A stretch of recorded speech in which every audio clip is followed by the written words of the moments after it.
guys, ang isi-share ko sa inyo ngayon is itong dress na to, kung paano siya putulan ng hindi gagalawin tong part na to. So, kumbaga, ito na yung buong dress. Tapos, maluwag kasi yung dito niya, yung banda sa may shoulder, para para mas maging fit siya tingnan.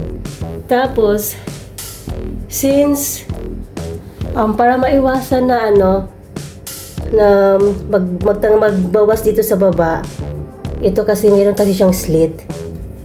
Para hindi ako magbawas dito sa baba, dito ako magbawas sa sa may bandang waistline.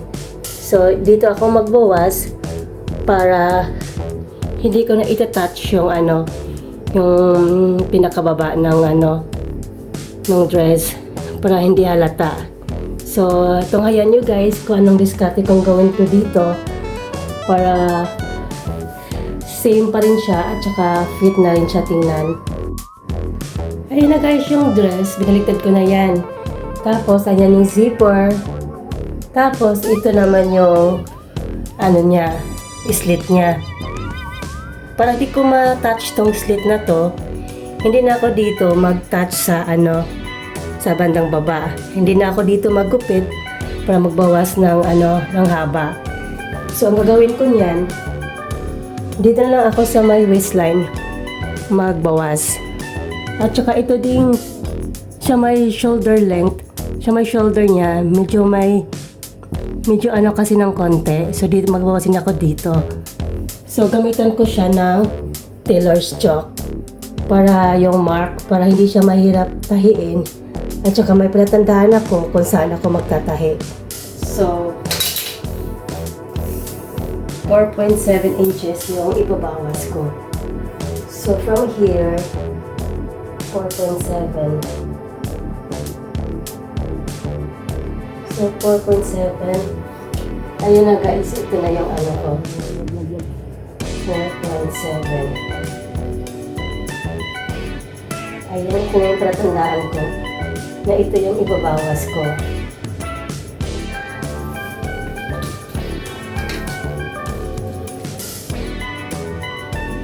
Ayan na guys. 4.7.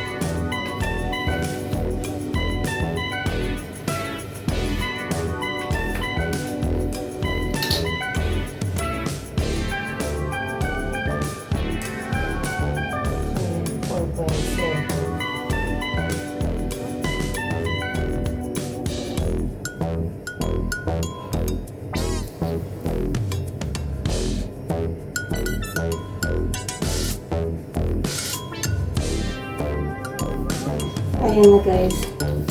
Ito na yung ibabawas ko, 4.7 inches. Tapos, sa hips naman.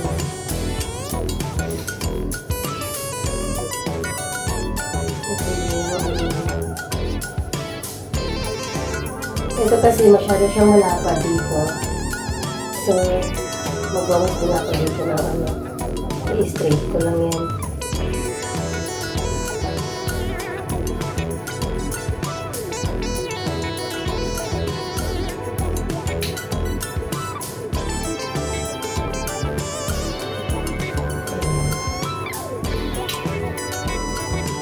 Tapos dito din sa kabila.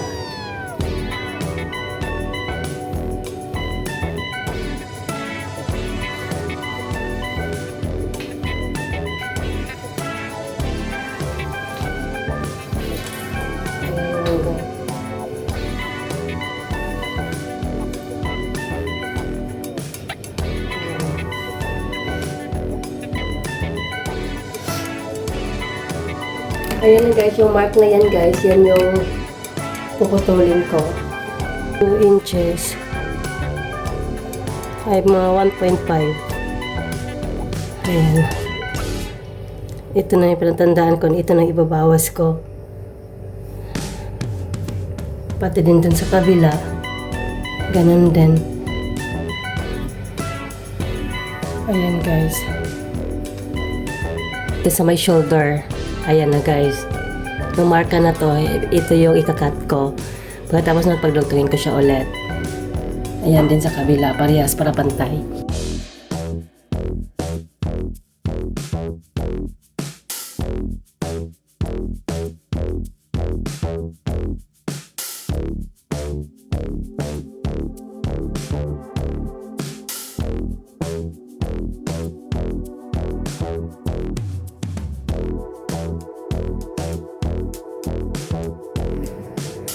Ayun na guys, napaghiwalay ko na yung dalawa. Kumbaga, ditong part ako magtanggal. So ito, ibabawas ko siya. Tatasasin ko dito. Gamit itong ano na to. So ito, itatanggalin ko to. Pagkatapos itong itanggal, pagdikitin ko siya dyan, iganon ko na siya guys. Ayan, ganyan na yung maging labas niyan. Ayan guys. Tapos ito, magtatabas ako dito para maging fit siya tingnan.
Ready na yan para makiin na siya pagdating na siya sa masawin na siya. Kaya guys, para mas mabilis siya pagdugtungin, i-stitch ko lang muna siya guys para mabilis siya kahangin.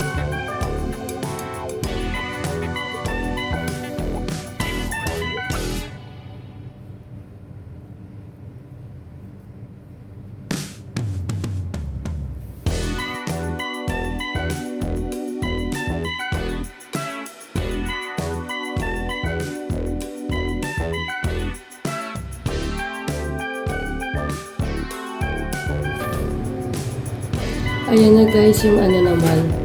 Ayan, natapos ko na i-running station sa gilid. Ito namang ikabit ko, yung design niya. Ito naman yung ikabit ko guys. I-running stitch ko rin siya. Para para didikit siya. Para mas mabilis siya, anuhin guys. Kasi Kasi dapat ano siya. Kasi dapat magtali siya. Yung dito at saka yung dito. Ayan. Para ano guys.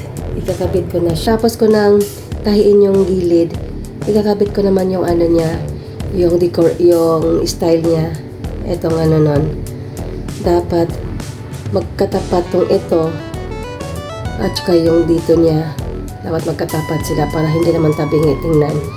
Para din mas mabilis tahiin, pagdikitin ko rin tong dalawa sa running stage guys.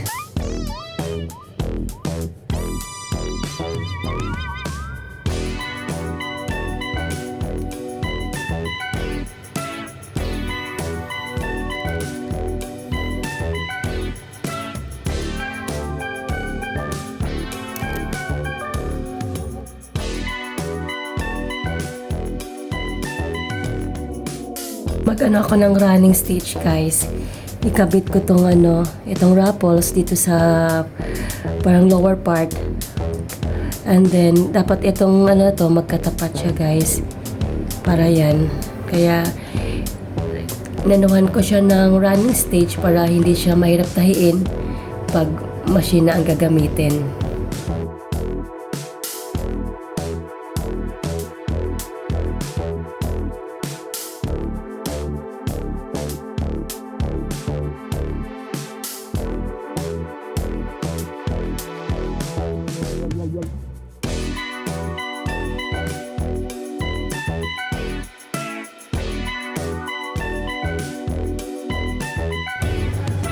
Ayan na guys, ito pagdugtungin ko na to guys. Ito na yung binawasan ko sa Ayan, pagdugtungin ko na yan, pati itong kabila.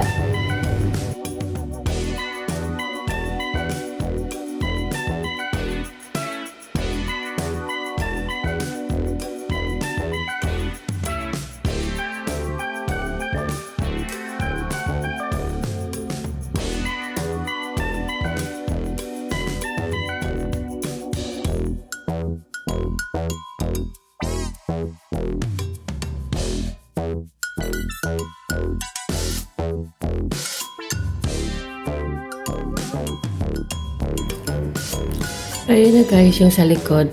Itong may zipper. Ipagdugtungan ko rin to guys, yung dito. Pagkapitin ko yan.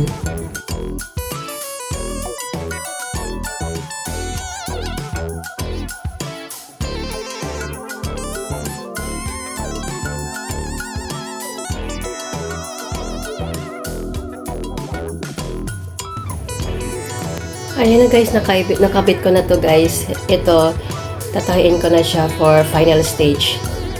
Ayan.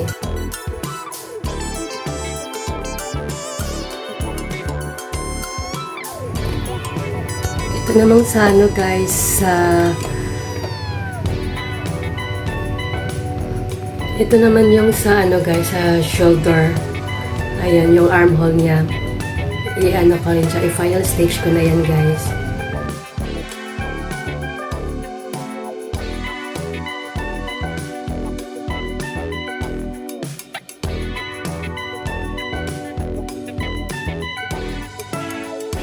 Ayun na guys, natapos ko na yung damit.